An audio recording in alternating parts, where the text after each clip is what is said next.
Jeffrey has a horrible life and he does every single bad habit you can imagine. He does drugs. He plays video games. He watches Netflix. He jacks off to anime porn. He's like, he's practically a subhuman. And of course his life is horrible. But you know whose life isn't horrible? Adonis's. Adonis's life is amazing. Why? Because he does the good habits daily and he doesn't do the bad habits at all. And so of course he enjoys his life. He's got a vibrant life. He does so many different things. He's a diverse character. And so I'm going to teach you 7 daily habits which I do, which changed my life. First, my name's Alfie. I help young men go through the Jeffrey to Adonis transformation through self-improvement. If you're interested, subscribe. Good habits, good daily habits made me enjoy life again. I started loving my life and who I was becoming because I was finally being more productive. I was able to sit down and work. I was able to focus. I was able to finally read books and finish them.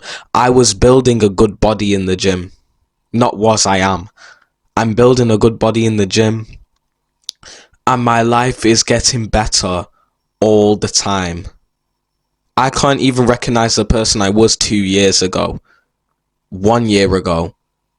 And maybe even like 8 months before. I couldn't I'm different to him. I've improved so much, and it's because of these daily habits which I do. And I want to give them to you. First, I want to break some limiting beliefs you may have, because you may have some thoughts about what I'm going to list. First of all, these are what I do. This is what's changed my life.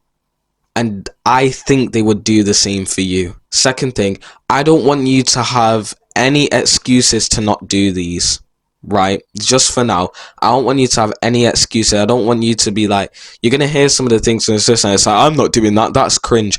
Just do it for at least 2 weeks to a month. If you're serious about changing your life, do this for at least 2 weeks and then tell me you don't see an improvement, and then you can start. If you don't see an improvement within like a month, fine. But you have to do this daily for the next 30 days before you can have any excuses and start saying that this habit doesn't work and that one doesn't work. With that being said, the first daily habit which changed my life is gratitude journaling. Basically what it is where you sit down, preferably with a pen and piece of paper, just somewhere to write something down, and you just think about what you are grateful for. What do you appreciate in life? I'm grateful that I have a night lamp. I'm grateful that I have a gaming chair, which I basically use as a nightstand. I'm grateful I have a fold-up desk. It's not like a real desk, it's like a wooden thing, but I like it. It helps me write, and I use my and I have my laptop on there. I'm grateful for my bed because it's comfy. Like, you write stuff like that down, and as you carry on doing this day by day, you will start to appreciate life more and you will become happier. Because really think about what you're doing. You're appreciating the good parts of life. You're thinking about what you appreciate in life. And so you're going to work around like a grateful grandma. Like, you know, those grandmas who are just happy that they live, basically. Or like, you know, like religious old people, they just walk around like so happy. They're so happy to just be alive. You want to feel like that, right? You want to feel happy to just be alive. Start gratitude journaling. Alongside that, the second daily habit which changed my life is deep journaling. You know, when you've got so many things running through your mind, you're overthinking about some irrelevant topic in school, you're thinking of all over the place, and you want to like get it off your chest. That's a phrase that I've used, where it's like, get it off of your chest. Essentially, it's like getting your thoughts out, like venting. If you want to do that, deep journaling helps so much, because you'll sit down and write down your thoughts, and you'll be able to look back and logically understand what it is you're going through, how to stop overthinking about this thing. You'll know the next move. The beauty of deep journaling as well is that you can almost vent out what you're thinking without anyone else having to know. I would preferably write it down in a pen and paper journal. I know it can sound scary because, like, what if someone reads it or whatever, but just don't think about that for now. That's not important. This is about you, not about who else is reading it. When you're pouring your mind out and getting everything out, you will feel so much relief when you write that final sentence. It's unreal. Honestly, if you're just overthinking about a topic, just deep journal. That's all I'm gonna say. Deep journal, man. The third daily habit which changed my life is meditation. Now this is where a lot of people, like, for the last 3 habits we spoke about, this is where people start making excuses. Oh, meditation doesn't work. I tried it once. You did 1 session and you didn't see any results, and it's like, oh, that doesn't work then. That's like going to the gym, doing 1 workout, not seeing a 6-pack, a drastic change in your body, and then saying the gym doesn't work. Well, obviously not, because we see many people go to the gym and eventually over time, of course, they build muscle. It's the same thing with meditation. When you meditate, don't expect to see results on the first day or the second session. Stop it. That's stupid. It's going to take some time, like 2 weeks, for you to see some results. But when you see those results, you won't stop meditating. That is a promise I can make to you. Meditation trains something called mindfulness, which is basically almost like awareness of your thoughts. When you're mindful, you're aware of your thoughts, and when you're present, meditation also trains presence, which is basically you being in the moment with no thoughts in your mind. You know, when you're talking to someone and you're in a deep flow state and you just have no thoughts in your mind, meditation will help you get into that state more often. It'll help you get into the zone more often. If that's not a good reason to start meditating, I don't know what is. But the beauty of this is that when you're mindful of your thoughts, when you're self-aware and you're present, you remove negative thoughts. You can notice when you're feeling down and try and remove those thoughts. You can notice when you're getting negative thoughts and replace them with positive thoughts. And that stops your depression and anxiety. So I want you to imagine how powerful meditating is. This is one of the habits which you need to do, bro. I promise. This is the habit, one of the habits which changed my life the most. So just quickly, how do you meditate? You basically focus on the breath, focus on inhaling and exhaling, and you will get distracted, and that is good. When you get distracted, what you need to do is bring your focus back to the breath. When you notice that you're being distracted, obviously, you bring your focus back to the breath, and then you gain 5 XP in your meditation, mindfulness, presence, everything. And so you kind of want to be distracted as much as possible. Don't see it as a bad thing that you get distracted. See it as a good thing. Number 4, the 4th habit which has changed my life is doing deep work. Deep work is such an important skill in the modern day because, bro, people can't work. People your age literally can't work.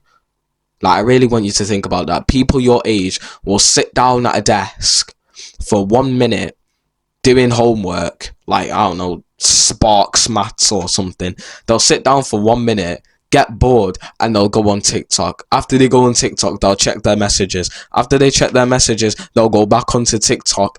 Then, after like 10 minutes, they'll go back to working. So in the total of like 12 minutes time, 11 minutes time, they've done 1 minute of work. If you want to perform well in something which requires your brain to like work and you need to be able to sit down at a desk, it's not actually that hard to beat most people, because most people literally can't work to save their life. Like, they cannot work. So if you learn deep work, which is essentially where you focus and you get into the zone where you have no thoughts whatsoever, you're in a flow state and you can focus on a task for 30 to 60 minutes and you can actually be productive. If you can do that, you've won, bro. You've won. If you can literally sit down and work, you win. And I know this is like coming from a guy who doesn't do this much, so I need to listen to this advice too. I need to be more productive, and I'm just saying that with complete like humility.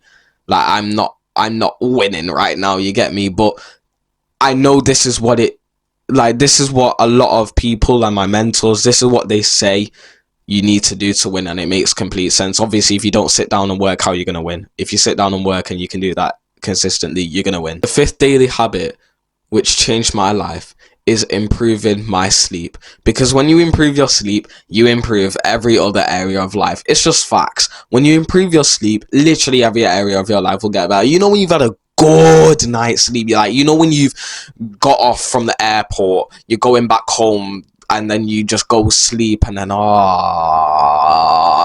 and you wake up so nice. You know, when you wake up and you don't feel tired, which is, let's talk about that for a sec. People wake up and feel tired. That's a bit weird, don't you think? When you've just had sleep for like what everyone says is 8 hours, and you still feel tired. You get what I'm saying? That's a bit weird. We'll get into that in a sec. Basically, sleep improves every other area of your life, and you kind of know this with common sense. So, how do we improve our sleep? Because we know the importance of sleep and we should get 8 hours of sleep. So how do we actually improve our sleep? First thing we need to clarify is that not everyone is getting 8 hours of sleep. Most people think they're getting 8 hours of sleep, but they're not. They're getting 8 hours of bedtime. Do you see the difference? Because it takes you a while to go from resting your head on the pillow to actually going unconscious. And I know you know this especially, because when your head is on the pillow, you've got a solid 30 minutes to think about your crush before you go unconscious. So don't lie to me and say, nope, I go bed immediately. No, you don't. I go sleep immediately. No, you don't. So with this fact in mind, we understand now that not everyone, pretty much everyone is getting 7 or 6 hours of sleep. Because most people don't actually use common sense and think, oh yeah, hours in bed doesn't equal hours asleep. So with that fact in mind, just add another hour to bedtime, which I know it can sound scary because it's like, oh, I'm gonna miss out on so much. No. When you haven't got good sleep, you miss out on the beauty of life. When you are sleep deprived every single day, you're not getting the best of life. If you dedicate more time to bed, every other area of your life will get better.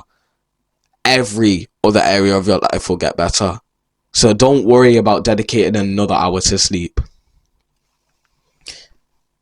It'll probably take you around 30 minutes to an hour to actually go fully unconscious and stay that way. So just add roughly another hour. So say you want to wake up at 6 and you want 8 hours of sleep, go bed at 9. If you really want good sleep, 8:30. Just do that. Also, try to sleep at the same time on weekdays and weekends, because your body doesn't actually know the difference. Like caveman times, we weren't talking Saturday, Sunday, it's like go bed late, Monday, Tuesday, Wednesday, Thursday, Friday, go bed early. None of that. We'll go to bed and wake up at the same time every day. Our bodies like consistency, and if you're being inconsistent 2 days out of 7, you're not gonna have the best sleep. I have sleep videos on my channel if you want to learn more about sleep, by the way. The sixth habit which changed my life is reading and learning. When you read, you are digesting information from an expert for hours. Your mind is focused on this specific topic for hours from an expert who's teaching you what they know. That is so powerful. And I know you think books are for nerds and reading books are boring, but that's because you're overstimulated by TikTok. It's just as simple as that. It's because you're brain dead from TikTok. You know those same guys who struggle to work. If they're the same people who are like, oh, but reading's boring, reading's nerdy. I hate reading. The reason you hate reading is because school made reading and learning boring.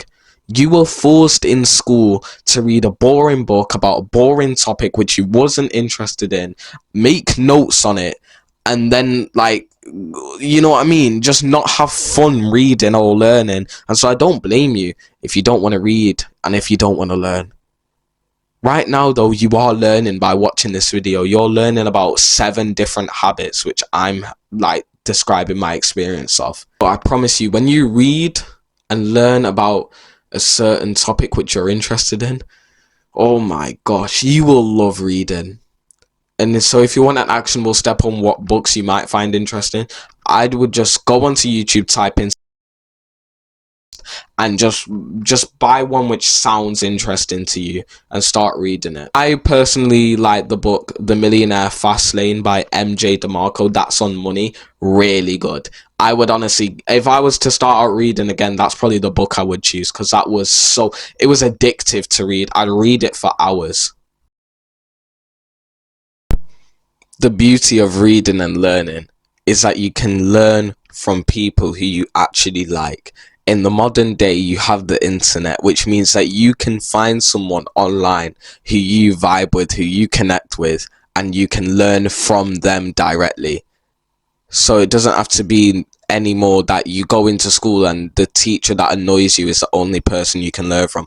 You can come home, watch Alfie videos, and that is learning. When you learn, you're going to make more progress towards goals, because really, knowledge applied is power. When you learn something new and you actually go out and use it and it changes your life, you're going to make more progress. If you constantly learn and learn, imagine you're learning every single day. You're going to evolve a lot more than the guy who learns something once and just refuses to learn ever again. And even then, that guy is going to make a lot more progress than the guy who doesn't even learn at all. He just stays with the one mindset, one belief system, and that's it. He doesn't try and update his beliefs. He doesn't update his skills. He doesn't try and improve on his character traits. The seventh habit that changed my life, and honestly, this is what started it all, it was aesthetic bodybuilding. It was weightlifting. Because weightlifting gave me hope. Weightlifting gave me hope, which is so powerful. Weightlifting showed me that I can make progress in the real world, that I could change my life. And once you get that belief switch, once you get the growth mindset, the belief that you can make progress as long as you put in the work, I promise you all of self-improvement will be unlocked once you get the growth mindset. And I think most people got that from weightlifting. Once you've been going to the gym for like a month, 2 months, and you see physical changes in your body, you can see that your bicep is growing. It doesn't look big in the mirror, but I promise it. I mean, it doesn't look big here, but I promise it looks bigger in person. Only does it give you the growth mindset, but weightlifting teaches you so much about concepts that you can apply to real life. For example, progressive overload. You can use progressive overload for a lot more things than just the gym. You'd be surprised. Most people on self-improvement start this habit first, and if I were you, I would start this habit first, because when you do weightlifting, that's probably the most fun thing to start. And once you do that, you can start going to other areas of self-improvement, and it'll be just so much easier to start them if you started with weightlifting first. These are the 7 daily habits which changed my life the most. And I think once you start them and you do them consistently for like a month, your life is going to change. You're going to make so much progress. You're going to feel so much more productive. And once that happens, you will not want to stop any single one of these habits. Safe.